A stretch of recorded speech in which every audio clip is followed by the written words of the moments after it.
오늘의 주요 뉴스입니다.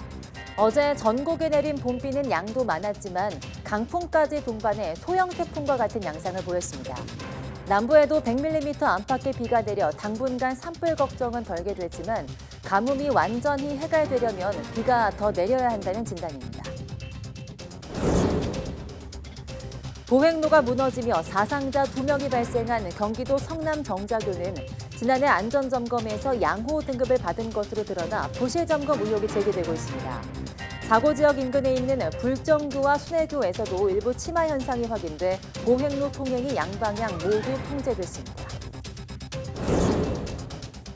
정부가 하수에서 검출된 바이러스의 양을 분석해 코로나19 유행 정도를 파악하기로 했습니다. 하수를 이용한 코로나19 유행 감시는 미국 등에서도 이미 도입 중인데 코로나19뿐 아니라 다른 감염병 유행 대비에도 도움이 될 것으로 기대됩니다. 국제원자력기구가 일본의 후쿠시마 오염수 방류 감시 체계는 신뢰할 만하다고 평가하면서도 방사선 환경 평가에는 보충 설명이 필요하다고 지적했습니다. 하지만 최근 공개된 후쿠시마 원전 내부 영상에서 수백 톤에 달하는 방사성 잔해 덩어리가 바닥에 뭉쳐 있는 것이 드러나 우려를 키우고 있습니다. 국제통화기금 IMF가 미국과 중국의 경제 갈등으로 인해 한국의 반도체 경쟁력이 취약해졌다고 평가했습니다. IMF는 미국과 중국 중 어느 진영에도 속하지 않으려는 국가들은 양쪽의 압력을 받다 결국 한쪽을 선택할 수밖에 없다고 분석했습니다.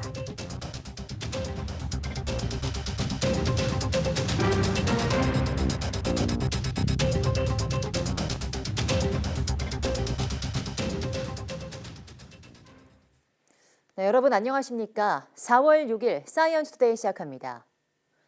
어제는 전국적으로 봄비가 아닌 소형 태풍급 비바람이 몰아쳤습니다.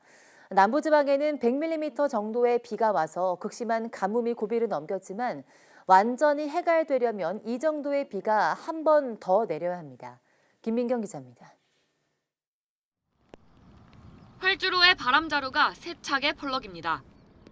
건장한 나무들도 강한 바람에 쉴 새 없이 흔들립니다. 제주도 산간과 신안 가거도에서는 초속 34m가 넘는 돌풍이 기록됐습니다. 충남 태안과 경남 통영에서도 초속 20m가 넘는 강풍이 관측됐습니다. 비도 무척 거셌습니다. 제주 삼각봉에 무려 400mm에 달하는 비가 내렸고 전남 광양 112mm, 경남 산청에도 109.5mm가 내렸습니다. 봄비가 아닌 여름비처럼 내렸고 강풍까지 동반해 마치 소형 태풍이 통과한 듯 했습니다. 서해상에서 발달한 저기압이 내륙으로 유입되면서 따뜻하고 습한 남서풍이 남부지방으로 유입됐기 때문입니다. 여기에 제주도와 지리산, 남해안은 비구름이 산을 타고 오르며 더 강하게 발달했습니다. 다행히 큰 비는 지났지만 여전히 대기가 불안정해 비는 오늘까지 이어질 것으로 보입니다. 이번 비는 6일까지 전국 곳곳에 약하게 영향을 줄 가능성이 있는데요. 중부지방과 경북 북부는 6일 오후까지, 특히 강원도와 일부 충청 지역에는 밤까지 약하게 비가 이어지는 곳이 있겠습니다. 이번 비로 그동안 기승을 부리던 산불 걱정은 당분간 덜 수 있을 것으로 보입니다. 극심한 가뭄에 시달렸던 전남 지방에도 100mm 안팎의 단비가 내려 고비를 넘겼습니다. 하지만 가뭄이 완전히 해결되려면 추가로 100mm 정도의 비가 더 내려야 할 것으로 보입니다. YTN 김민경입니다. 우리나라의 국토 녹화 사업은 1973년 시작돼 50주년을 맞았습니다. 풀뿌리조차 자라지 않았던 민둥산을 울창한 숲으로 바꾼 그 과정과 결과를 영상으로 만나보시죠. 김진도 기자입니다. 일제의 산림자원 수탈과 6.25 전쟁으로 초토화된 산림. 국토산림 670만 헥타르의 3분의 1이 민둥산으로 변했고 여의도 면적의 2,400배에 달하는 70만 헥타르는 황폐화가 심각했습니다. 그 가운데 하나가 포항 영일만 지역입니다. 국제항공노선의 관문이라 하늘에서 한국을 내려다보는 외국인에게 좋지 않은 첫인상을 심어줄 수밖에 없었습니다.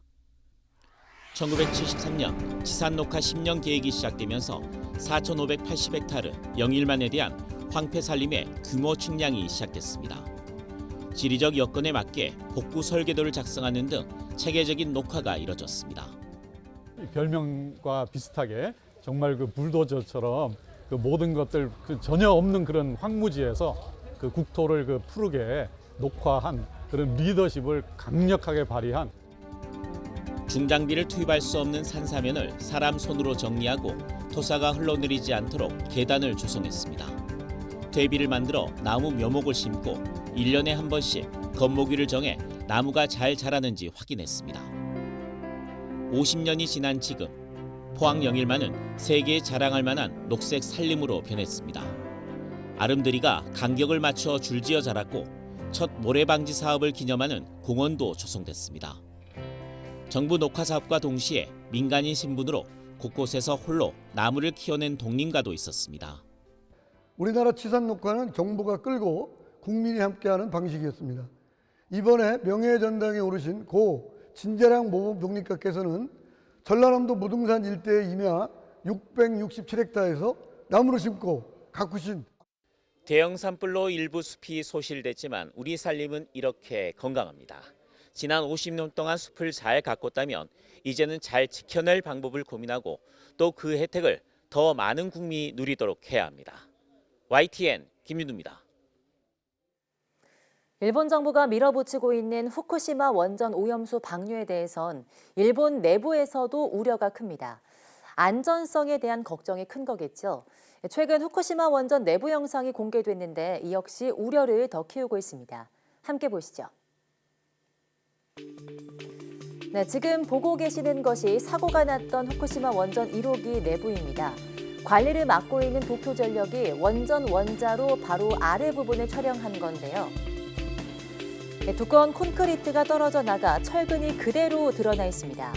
곳곳에 철골 구조물들은 녹이 쓴 모습을 띠고 있죠. 방사능 오염 물질들이 물속을 어지럽게 떠다니기도 합니다. 바닥도 보이는데요. 흙덩어리처럼 보이는 물질들이 뭉쳐 있습니다. 오염도가 무척 높은 방사성 잔해 덩어리들입니다. 도쿄전력에 따르면 바닥에 쌓인 잔해물만 수백 톤에 이른다고 합니다. 문제는 이 잔해 덩어리를 제거해야 오염수가 추가로 나오지 않게 된다는 건데요. 도쿄전력은 내년 하반기쯤 시범 제거 사업에 나설 것으로 보입니다. 하지만 제거 작업을 시작해도 그 양은 극소수에 불과할 거라는 전망입니다. 결국 오염수가 상당 기간 추가로 흘러나오게 될 수밖에 없는데요. 도쿄전력과 일본 정부가 어떻게 대책을 마련할지 궁금증은 계속 커지고 있습니다. 네, 이런 가운데 후쿠시마 원전 내 오염수 처리 과정을 검증 중인 국제원자력기구 IAEA는 중간 보고서를 통해서 일본 당국의 방류 감시 체계는 신뢰할 만하다고 평가했습니다. IAEA는 다만 오염수 방류에 따른 영향을 다루는 방사선 환경 영향 평가와 관련해서는 방사성 물질 농도 측정 등에 사용하는 방법 등에 대한 추가적인 설명이 필요하다는 의견을 냈습니다. IAEA는 현지 시간 5일 후쿠시마 제1원전 내 오염수의 처리 과정을 검증하기 위해 전문가들이 현장 조사를 벌인 내용을 토대로 작성된 4차 보고서를 공개했습니다. 도쿄전력 측은 2011년 후쿠시마 원전 사고로 오염된 물을 원전 부지 내 수백 개 탱크에 보관하고 있으며 이 물은 다핵종 제거 설비 등으로 대부분의 방사성 핵종을 제거한 상태라고 설명하고 있습니다. 그러나 정화 과정을 거쳐도 방사성 물질인 삼중수소가 남게 되는데 일본 정부는 오염수의 삼중수소 농도를 자국 규제 기준의 40분의 1인 1리터당 1,500베크레 미만으로 이석해 올해부터는 방류한다는 계획입니다. 앞으로는 코로나19의 유행 정도를 파악할 때 생활하수를 사용하게 됩니다. 하수에서 검출된 바이러스의 양을 분석하는 건데요. 코로나19 외에 다른 감염병도 감시할 수 있습니다. 김평정 기자입니다. 몸을 씻고 설거지하고 또 화장실에서 사용한 물은 모두 하수 처리장으로 모이게 됩니다. 이런 생활하수가 코로나19의 유행 상황을 파악하는 데 활용됩니다. 하수 처리장에서 물을 채취한 뒤 불순물을 거르고 농축하면 핵산이 추출됩니다. 그러면 하수에 섞인 바이러스의 양이 어느 정도인지 확인할 수 있습니다. 바이러스량의 변화를 추적하면 지역사회에서 유행이 증가하는지 감소하는지 알 수 있는 것입니다. 하수 기반 감시의 기법은 살아있는 바이러스뿐만이 아니라 이미 증식성이 없는 죽은 바이러스까지 모두 평가를 하는 방법이기 때문에 그 평가의 민감도는 상당히 높은 것으로 보고 있습니다. 미국에서는 대학교의 하수를 이용한 연구에서 85% 정도의 검사 민감도를 보여 코로나19 유행 감시에 적합하다는 결과가 나왔습니다.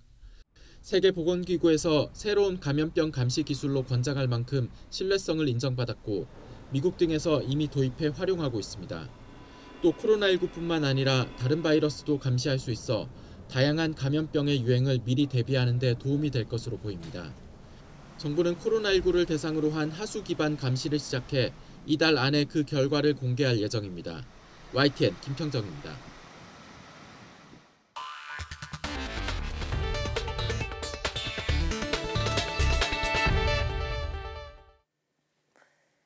미국과 중국의 지정학적 갈등으로 한국이 반도체 등 전략산업에서 해외 직접 투자를 유치할 수 있는 경쟁력이 취약해졌다고 국제통화기금 IMF가 평가했습니다.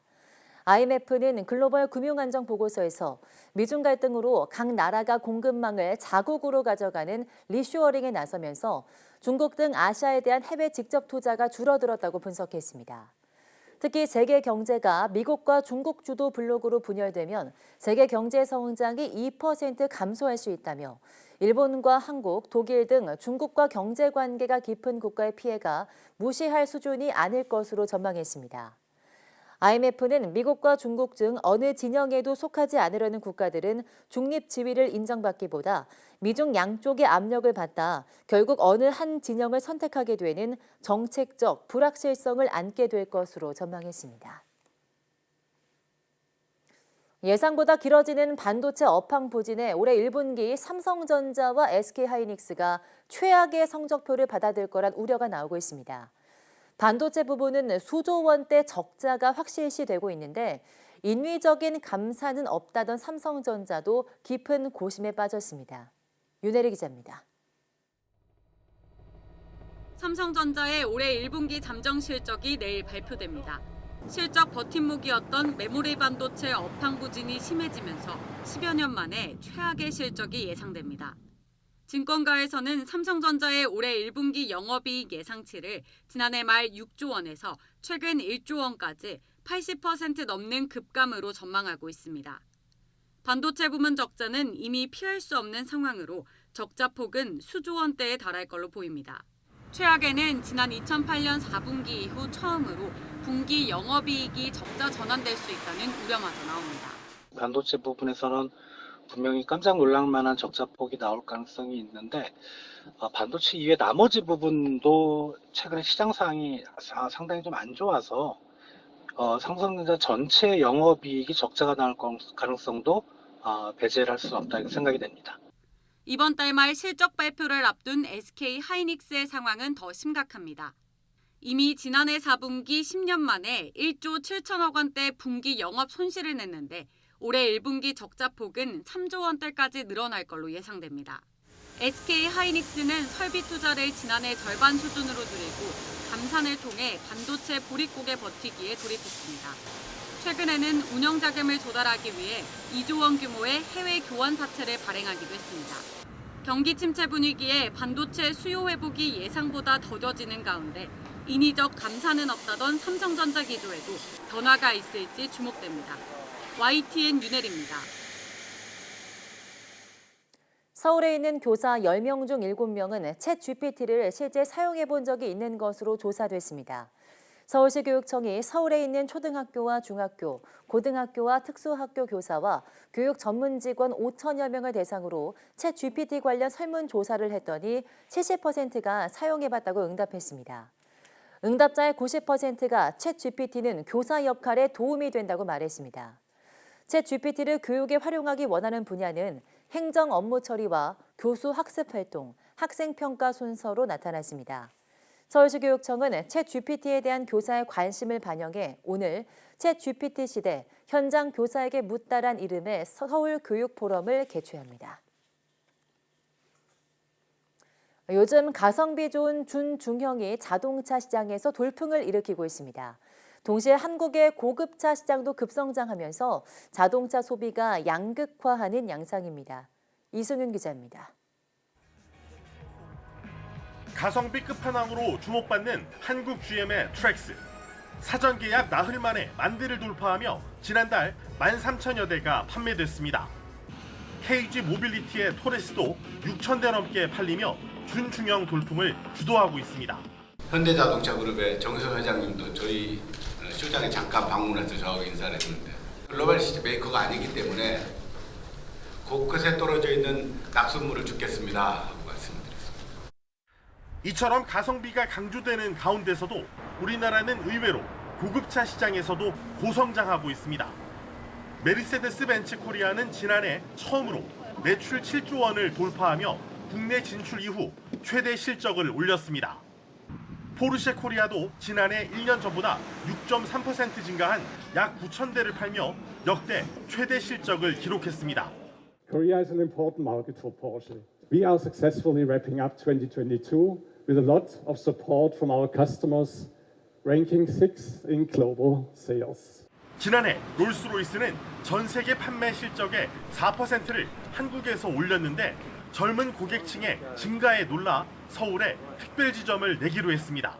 The average age of a Rolls-Royce was around 56. Now it's down to 42. And that is a substantial rejuvenation due to the fact that we have seen so many younger clients coming to the brand. 이런 고급차 판매 호조 흐름을 타고 이탈리아의 럭셔리카 브랜드 마세라티는 65대만 생산하는 컨버터블 슈퍼 스포츠카 중 5대를 한국에 배정했습니다. 우리나라에서 럭셔리 자동차가 잘 팔리는 이유는 무엇일까? 차간의 조남이고 집이 내 성함이고 참 유감이고. 일단 집값 폭등으로 소비자들이 자신을 대변할 구매 가능한 고관여 제품이 집에서 자동차로 올라온 영향이 큽니다. 또 젊은 소비자들이 현재의 행복에 집중하는 욜로 라이프 스타일을 추구하는 것도 영향을 미친 것으로 풀이됩니다. YTN 이승윤입니다. 경기 성남시 분당구의 지역 하천을 가로지르던 교량 일부가 갑자기 무너져 내렸습니다. 이 사고로 다리를 건너던 2명이 추락했는데 그중 1명은 결국 숨졌습니다. 강민경 기자입니다. 교량의 인도 부분이 뚝 끊긴 채 아래로 힘없이 주저앉았습니다. 마치 칼로 잘라낸 듯한 단면으로는 철골 구조물이 훤히 드러나 보입니다. 경기도 성남시 분당구의 탄천을 가로지르는 이 정자교가 갑자기 무너져 내린 건 오전 9시 40분쯤입니다. 소방은 약 50m 정도 되는 이 다리의 인도가 손쓸 틈도 없이 한꺼번에 무너져 내린 것으로 추정하고 있습니다. 도로 쪽은 괜찮고 인도 쪽만 붕괴된 상태입니다. 포크레인 한 대가 고정 지지를 하고 나머지 포크레인으로 긁어가면서 지금 하고 있습니다. 갑작스러운 사고에 다리를 건너던 2명이 그대로 추락했습니다. 이 가운데 앞서가던 40대 여성이 숨졌고 20대 남성은 중상을 입고 병원에서 치료를 받고 있습니다. 분당 신도시가 조성되던 지난 1993년 만들어진 정자교는 번화가와 주거지, 수도권 전철 수인 분당선 정자역을 잇는 왕복 6차로 교량입니다. 주민들은 차를 타고 또 직접 걸어서 자주 지나던 다리가 느닷없이 무너진 게 믿기지 않는다는 반응입니다. 항상 정자교를 이용해서 등교를 하는데 오늘 갑자기 이렇게 무너졌다니까 너무 무섭고 약간 불안해요. 그리고 이 다리가 제가 매일 출퇴근하는 다리였는데 갑자기 이런 사고 현장을 보니까 조금. 경찰과 소방, 지자체는 전날부터 내린 비로 지반이 약해져 붕괴가 진행됐을 가능성을 염두에 두고 있습니다. 또 매설된 수도관이 파열됐거나 차도와 보도를 연결하는 이음새에 문제가 생겼을 가능성도 배제할 수는 없습니다. 경찰과 소방은 정확한 사고 원인을 조사하면서 그동안 안전점검이 제대로 이루어졌는지도 살펴볼 계획입니다. YTN 강민경입니다. 무너져 내린 정자교. 하지만 지난해 안전점검에서는 양호 등급을 받았습니다. 석 달 전 엿가락처럼 내려앉은 서울 도림보도육교도 안전등급에서 A등급을 받아 논란이 일었었는데요. 부실 점검으로 인한 교량 사고가 잇따르고 있습니다. 박정현 기자입니다. 정자교의 지난해 하반기 정기안전점검 결과표입니다. 민간 안전진단업체가 구청 의뢰를 받아 지난해 8월부터 11월까지 석 달 동안 교량을 점검한 뒤 작성했습니다. 당시 정자교가 받은 안전등급은 양호. 안전성에 위험을 초래할 만한 손상이나 중대 결함이 확인되지 않는다고 평가됐습니다. 슬래브나 배수시설에서 일부 문제가 발견되긴 했지만 최종 결론은 추가적인 안전진단이 필요하지 않다는 거였습니다. 시설물 안전 및 유지관리법을 보면 정자교는 해마다 2차례 정기안전점검 말고도 2년에 한 번씩 정밀안전점검도 받아야 합니다. 때문에 앞서 재작년엔 정밀안전점검이 이뤄졌는데 이때도 안전엔 큰 지장이 없다는 판단을 받았습니다. 그러나 전문가들은 안전점검을 시행한 업체가 좀 더 정밀하게 살폈다면 처짐이나 균열 등 사고의 징후를 포착할 수 있었을 거라고 지적합니다. 안전 점검을 하는 과정에서 처짐이라든지 또는 균열이라든지 또는 단차라든지 이런 부분들을 확인을 하셨으면 실제 사전에 예방이 가능했을 걸로 그렇게 판단이 되는 거죠. 특히 다리 전체가 주저앉은 게 아니라 상판에 덧붙여진 인도 부분만 뚝 떨어지듯 무너져 내린 점에 주목합니다. 차도와 인도 사이 연결 구간의 결합력이 약해지면서 사고가 났을 수 있다고 의심하고 있습니다. 안전점검 자체가 형식적이었는지 원래 부실로 인해서 다리 교량 자체가 철거를 해야만 되는 다리였는지 면밀한 진상규명이 필요하고요. 앞서 지난 1월 갑자기 내려앉은 서울 도림보도 육교 역시 직전 안전점검에서 최고 등급인 A등급을 받은 것으로 드러나 부실 점검 의혹이 불거졌습니다. 안전에 문제가 없다는 진단을 받은 다리가 주저앉고 무너지는 일이 잇따르면서 안전점검이 사고 예방이라는 제 역할을 제대로 하지 못하고 있다는 비판이 나옵니다. YTN 박정현입니다. 경기 성남시 정자교 보행로가 무너져 사상자 2명이 나온 가운데 인근 교량에서도 잇따라 일부 구간 침하 현상이 확인됐습니다.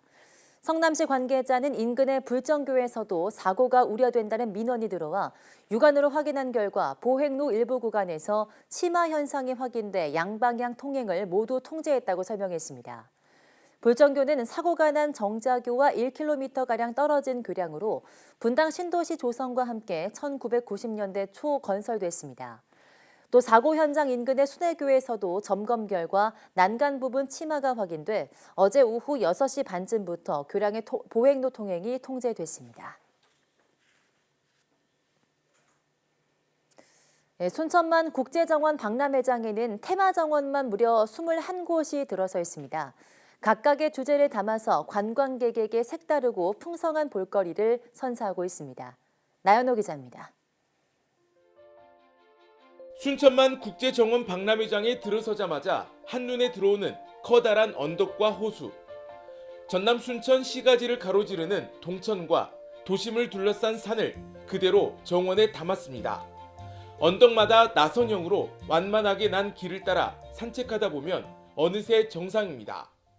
일단 하얀색 부분이 길로 잘 표현이 되어 있어서 산책하기에는 되게 좋았고요. 중간중간에도 볼 수 있는 포인트가 많이 있어서 괜찮았던 것 같아요. 크고 작은 암석이 어우러져 자연의 강력한 힘을 느끼게 하는 바위정원. 600년 된 팽나무와 수풀이 한데 어우러져 운치 있는 경관을 연출합니다. 이런 정원을 내가 본 기억이 없어요.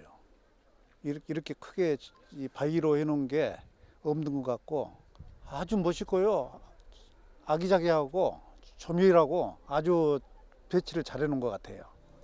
아이들이 신나게 뛰노는 키즈 가든과 꿈틀 놀이터, 왕버들 사이로 흐르는 시냇물이 일품인 개울길 광장까지 모두 박람회를 대표하는 테마 정원입니다.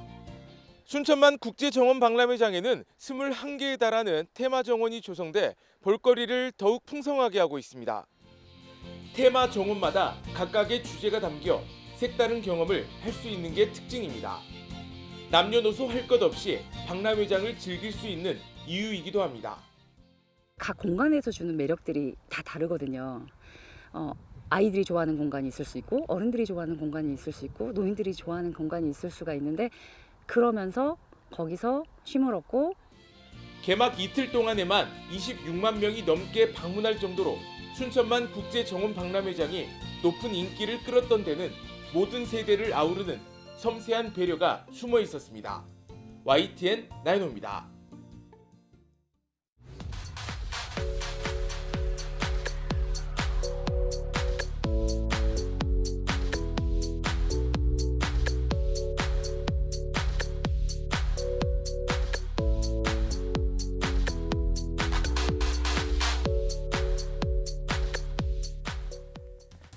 챗 GPT의 등장과 얼마 남지 않은 누리호 3차 발사 등이 올 상반기 과학계를 뜨겁게 달구고 있는데요. 4월 과학의 달을 맞아 이런 뜨거운 분위기를 이어갈 재미있는 과학 행사들도 곳곳에서 열릴 예정입니다. 오늘 오후 사이언스 투데이에서는 이종호 과학기술정보통신부 장관 스튜디오로 초대해 과학의 달 주요 행사와 함께 한국형 나사, 항공우주청 설립에 대해서도 자세히 이야기 나눠보겠습니다. 많은 시청 바랍니다. 함께해 주신 여러분 고맙습니다.